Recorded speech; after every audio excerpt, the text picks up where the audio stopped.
The Spurs and Minnesota Timberwolves get things going again for Game 3 out in Minnesota. Let's preview the game and send a PSA to Spurs fans to party responsibly.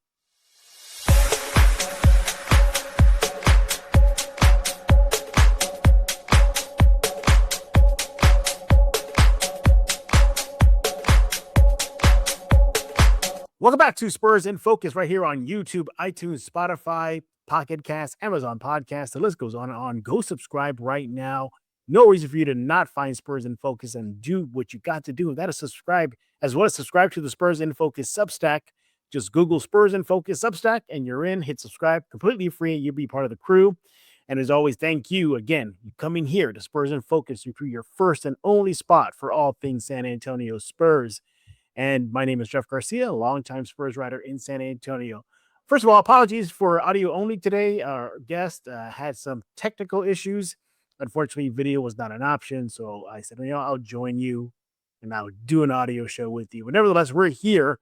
So all that matters is Silver and Black talk, previewing tonight's Game 3 out in Minnesota, the adjustments, the player that needs to step up, predictions, so much more.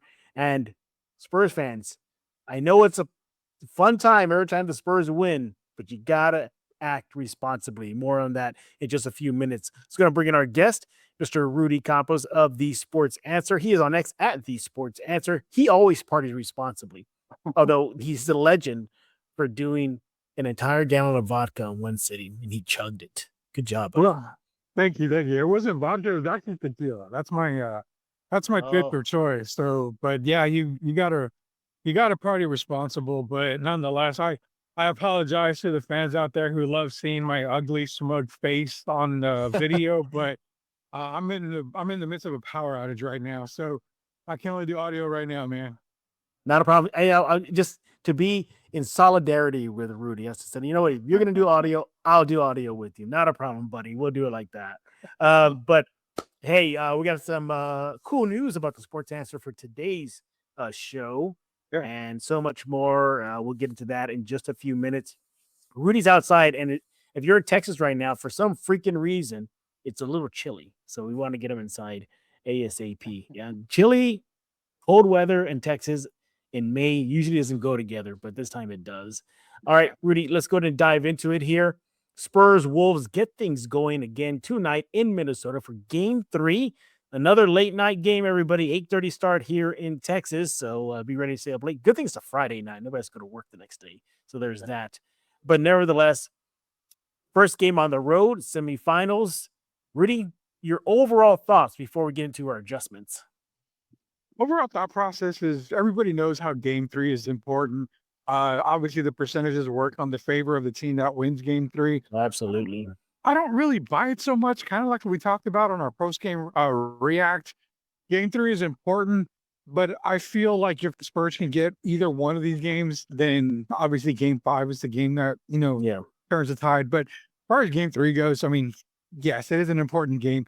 You want to continue to capitalize on the momentum that you had from Game 2. I mean, that massive victory against the Timberwolves, which I'm not going to lie, a lot of people in media are downplaying it, saying, oh, they just had an off night. It was an off night.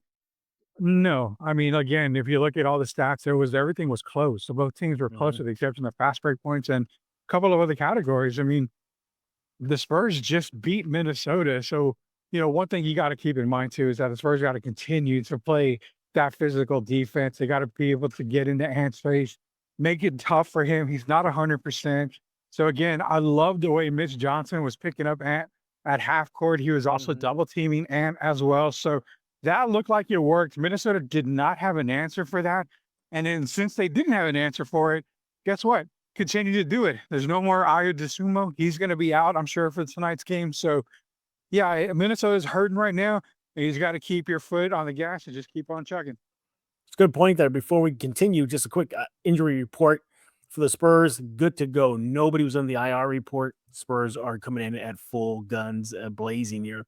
For the Minnesota Timberwolves, Anthony Edwards and Ayo Dosunmu both are questionable as of this recording. So there it is. But yeah, overall thoughts.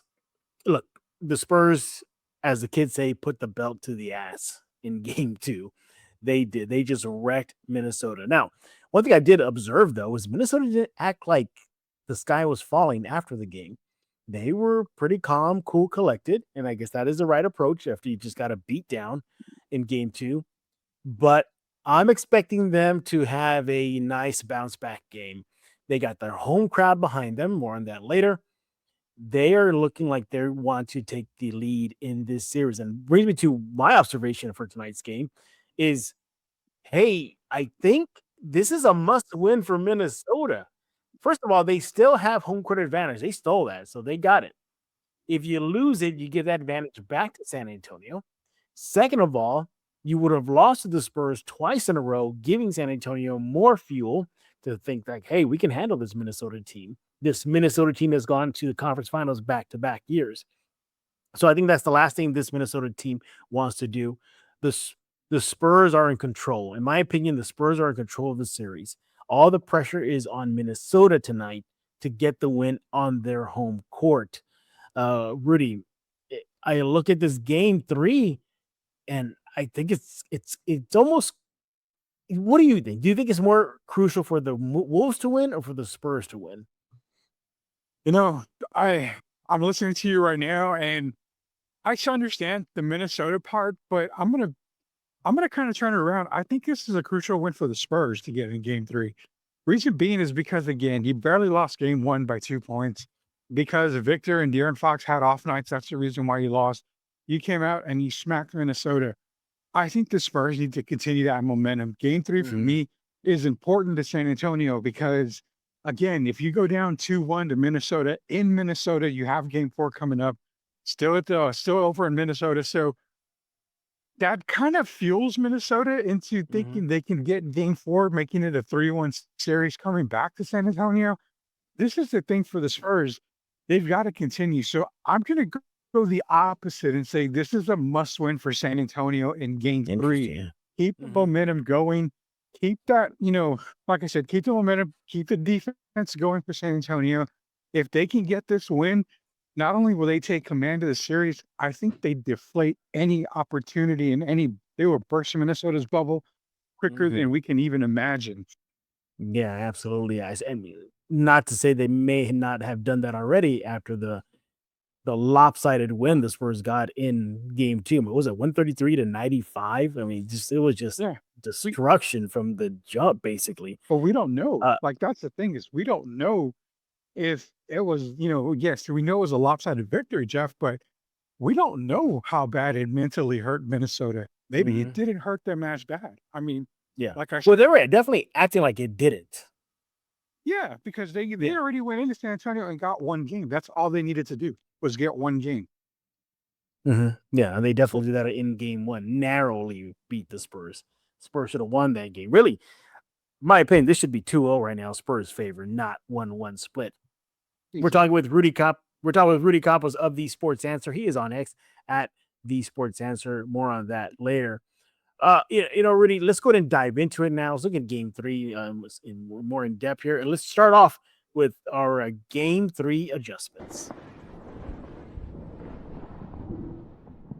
All right, Rudy, I'll kick things off here and I'll share with you my three adjustments that I got for San Antonio. Starts off number one, same thing as the last. Why try to fix something that's not broken? You figured out a lot of things. You were knocking down the shots. The offensive was issue in game one.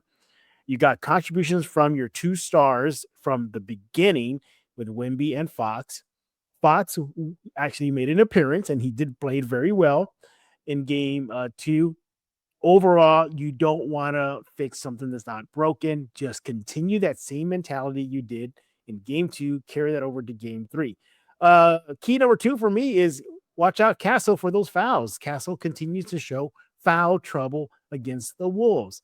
He needs to correct that because although they have depth at that position with Harper and Fox, and those two guys are playing solid, you cannot lose Castle for extended periods of time due to foul trouble. So I like to see Castle kind of minimize that. He's averaging right now literally 5 fouls a game in this 2 game series so far. That's not good. And number three, weather the road crowd storm. You know that crowd is going to be loud, Spurs.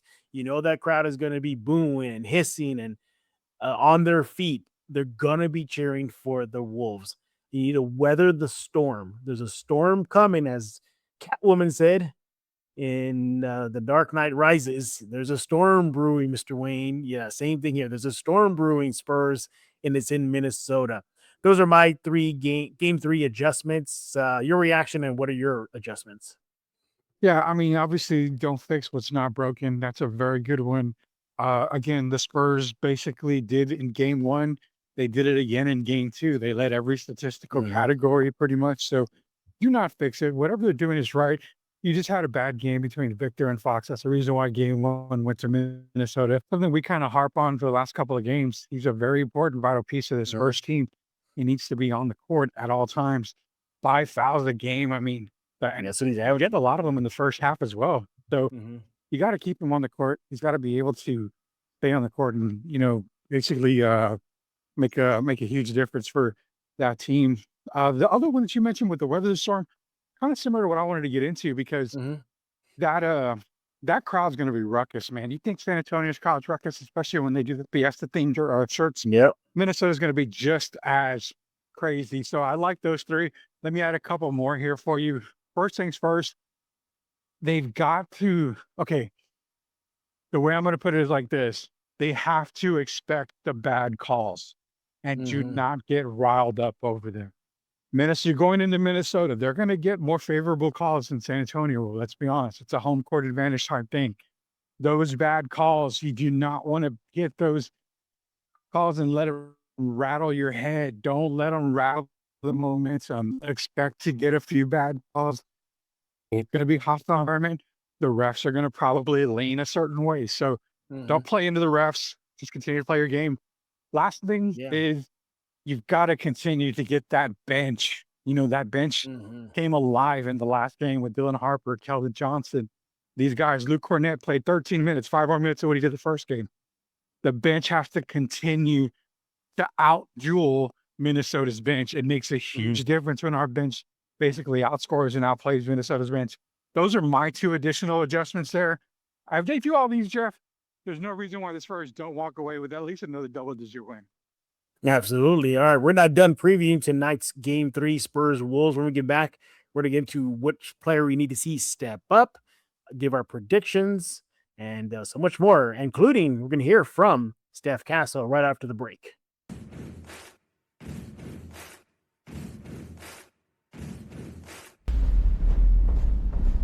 Subscribe to Spurs in Focus. Resistance is futile. All right. We are back right here on Spurs in Focus, joined by my good friend and Mr. Rudy Campos of The Sports Answer. And follow him on X at The Sports Answer. More of that later. Hey, before we continue our preview, let's hear from Steph Castle. What do you have to say after game two? Related to the aggression, Steph, even when you weren't getting calls early on or when they were making good defense plays, you guys just kept going at them. How big a part of the game plan is that for you guys to just, no matter what's going on, keep attacking them there in the paint? Yeah, I mean, I wouldn't say that's more of a game plan for them. I just think that's who we are offensively. Just staying aggressive, throughout the whole 48 minutes and trying to play with pace. So, if we can touch the paint at any time in a possession, we're going to try to do that, whether we're trying to create a shot for ourselves or our teammates. So, I mean, whether we're getting the calls early or not, I don't think we can change our aggressiveness because that's just who we are. Absolutely. That was Steph Castle, courtesy of the San Antonio Spurs. Before we continue with the preview, what do you think about that? The aggressive. He kept on saying that, continue the aggressive, continue the aggressive. It seems like that was lacking for the Spurs in game one. The Wolves had it in game one. And now the Spurs just punched back figuratively in game two with the aggressive side of things. Your thoughts? Yeah, I agree with it. I mean, it showed, I think it was 58-36 on the points in the paint this last game too. So I agree with Steph Castle. They've got to be aggressive. They got to attack the basket. There's no reason to be afraid of Rudy Gobert. I know he's a, defensive player of the year, multi-defense player of the year. No reason to be afraid of him when you have an additional 7'5" guy right next to you on your team that can score on Rudy and make it easy for you as well. So continue to attack the basket. And not only that, what he's also kind of hitting on is when Minnesota would score, the Spurs were right back down the court, getting to the basket again. I mean, they were running the Timberwolves out of the gym. So I Mhm. agree with everything what Steph Castle said. continues to be aggressive. It's not game planning for Minnesota. It's something that they've done all year, and they're continuing to do it in the playoffs. So, yeah, I mean, great points by Steph Castle there. All right, let's continue previewing tonight's game 3, Spurs-Wolves, this time in Minnesota. All right, so we did, our game time adjustments, but what player needs to step up for the San Antonio Spurs? Mr. Rudy Campos, who do you got? Yeah. So for me, I've always been on the bench side, but you know what? Let me get Mr. Devin Vassell. You are in my spotlight, man. Very quick start to the season. Very good season as well. Guy that I was talking about all season long saying, hey, he's hitting the key shots at the right moment. Devin is playing good. Don't get me wrong. He's playing good. But I need to see that next step from Devin Vassell in game 3. Hostile environment. You're going into Minnesota. Talking about the Western Conference semifinals. They play uncharted territory for just about everybody on the Spurs roster. You need Devin Vassell to be a little bit more aggressive. And I don't even need him to take these jump shots anymore. I don't need him to take his Dragon Ball Z jump shot, from the corner where he didn't even touch the floor. He just jumped and made that 3. He attacked the basket. Remember at the beginning of the season when Devin was attacking the basket, Garrett Belts, and just getting fouled and ones? That's the Devin Vassell that we need to see. Devin Vassell is the player that we're going to have to watch. He's going to have to be my standout guy for game 3. Through 2 games already in this series, he's a plus 10 for the Spurs when he's on the court. So he's definitely making an impact there. He's averaging 12 points per game through 2 games versus Minnesota, 5 rebounds, 3.5 assists, and I'll do it all in 29 minutes. And he's also connecting on 42% of his 3-point shots. So good job, Devin.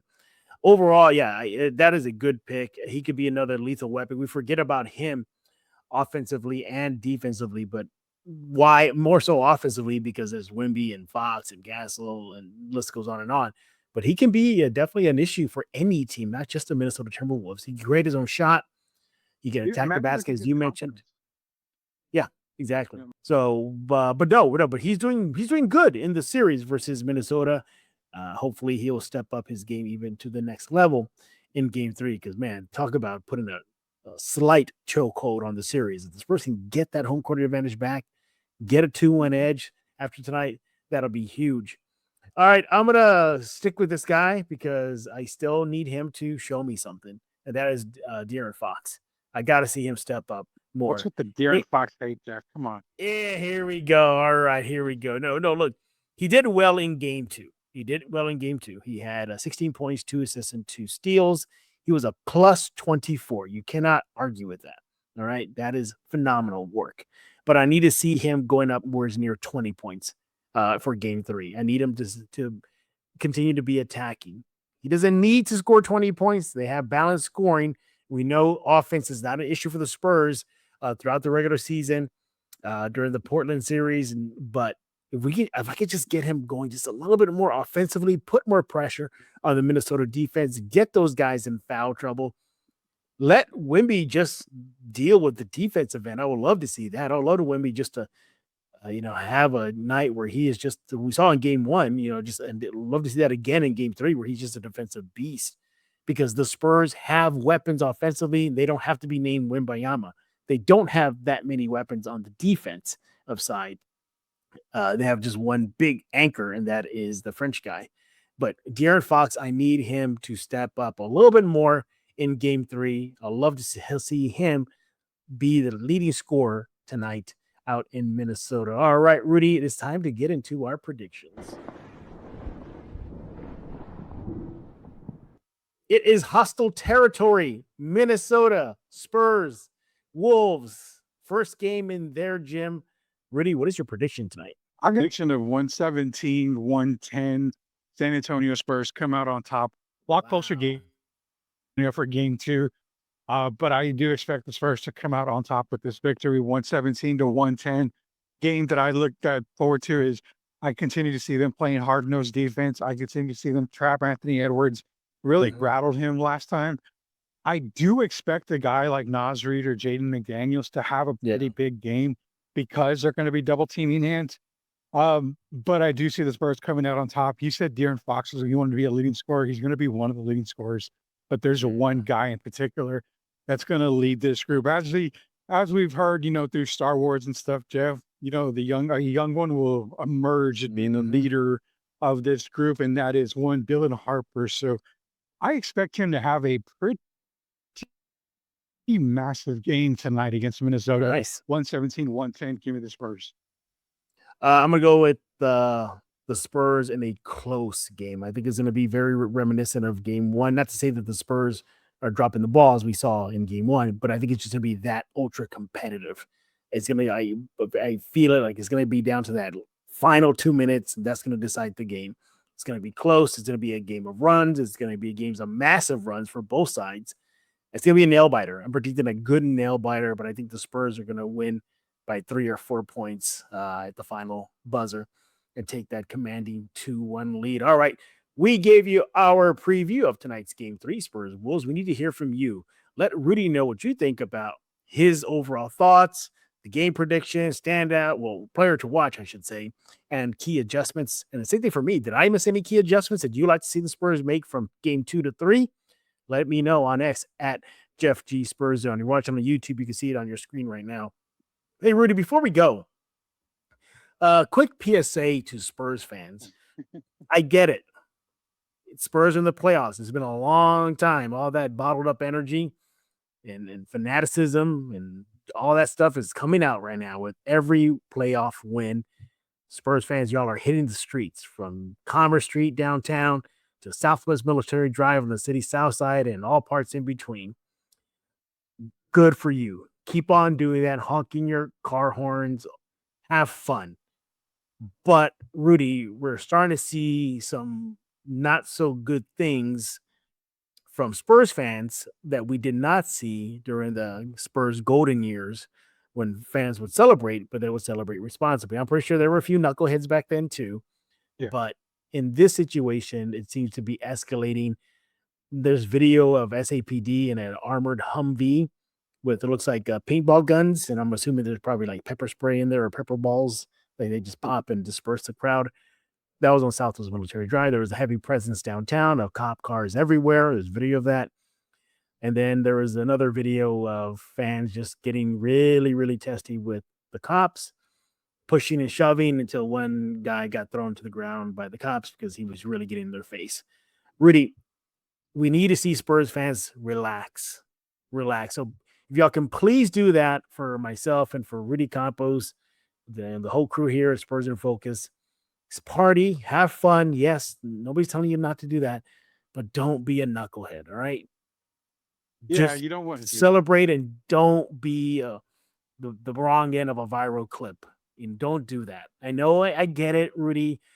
Kids want to record stuff. They want to get it, make it viral and get the clout. Fine. But you can get clout in other ways by showing fans celebrating and cheering responsibly. Rudy, your thoughts?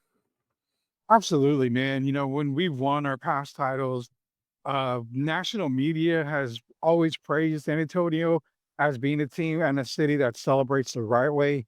You're never turned into Boston or New York or LA or anybody where you're starting to see cars turned over and all this other stuff. San Antonio has never done that when we won titles.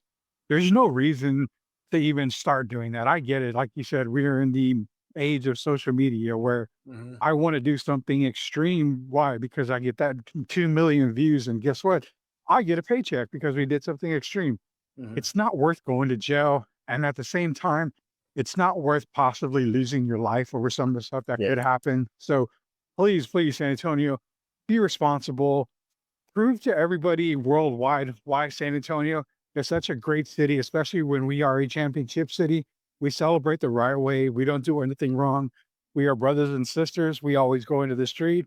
We hug each other. We tell each other, hey, we did it. We are champions. Just do it the right way. That's the best way to do it. That's the Spurs way, the right way.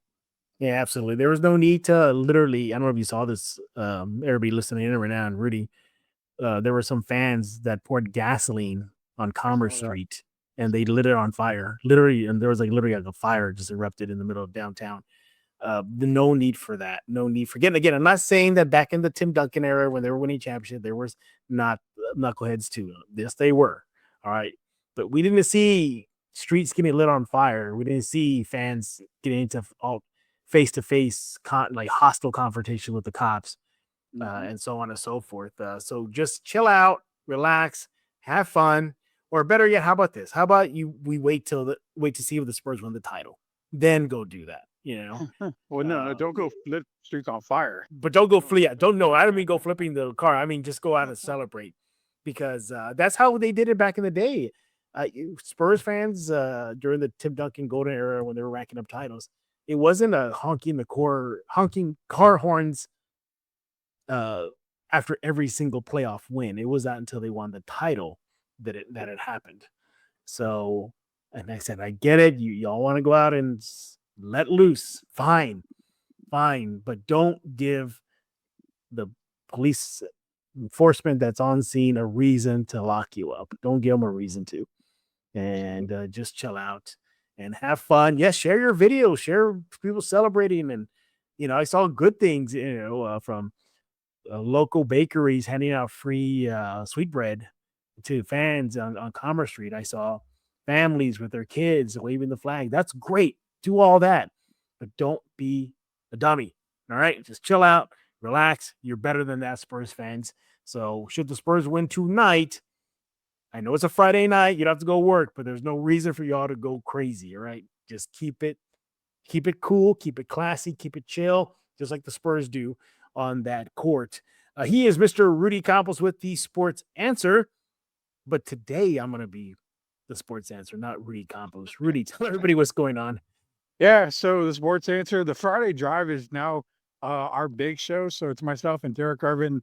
The day, actually, I won't be there. My daughter has a sports banquet. So daddy duties are calling. I'm going to watch my little girl get her awards. And right now, Jeff Garcia, Spurs In Focus's own Jeff Garcia, part of the Now TV family, is going to be hosting the Friday Drive with Derek Irvin. So be sure to catch it. It starts right around 5:30-ish. So the way to catch it is on Answer Now TV. And we're also going to stream it live on Spurs In Focus since Jeff is hosting. So it's going to be made available everywhere in YouTube and wherever podcasts are available.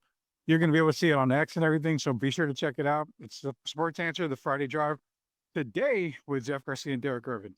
Don't worry, everybody. Rudy will be back soon. He'll be back in the driver's seat just for today only. I believe I'll be there for like about 30 minutes or an hour, something like that. What's the breakdown? Usually goes about an hour, sometimes an hour. Okay, if it gets good. So all right, cool. Well, look forward to that, everybody. Should be a good show. And again, follow Rudy on X at the Sports Answer and let him know your thoughts on the Spurs Game 3 versus the Wolves and the series in general. Rudy, thank you again for your time. We appreciate it. Everybody else, we thank y'all for making Spurs In Focus your first and only spot for all things San Antonio Spurs. This should be your only spot, your only stop for all things silver and black. Follow us on iTunes, Spotify, Amazon Podcasts, YouTube Music. The list goes on and on. The Spurs In Focus Substack is completely free. Go check it out right now. Just hit subscribe, become an automatic member, and you're in. It's free. I'm not charging anybody. Just go have fun, enjoy all the stuff there. We got game previews. We got fans celebrating in the streets responsibly. We have so much more. Even a barbershop in Bernie, Texas, wanting to give out Spurs-themed haircuts. Go check it out right now. It's at Spurs In Focus. That's why Rudy's off camera right now. He got a Spurs-themed haircut, and he's too shy to show it off. That's exactly why. I knew he was up to something. But we definitely appreciate it. Dennis Rodman, Demolition Man haircut. Yeah, exactly. I think you would rock that pretty well. Get the mohawk style. I think if the Spurs win the title, maybe I'll consider it. Ooh, go Spurs, go! That case. On that. Yeah, maybe everybody. Listen, he said maybe. He didn't say for sure. He said maybe. I don't know. We'll don't be surprised. I'm not saying. I'm gonna use Rudy's words. Maybe there could be a live show after Game 3 tonight. Don't know. If not, we'll definitely be back on Monday for all things silver and black. So for Mr. Rudy Campos, I am Jeff Garcia, and now you're in focus with Spurs In Focus.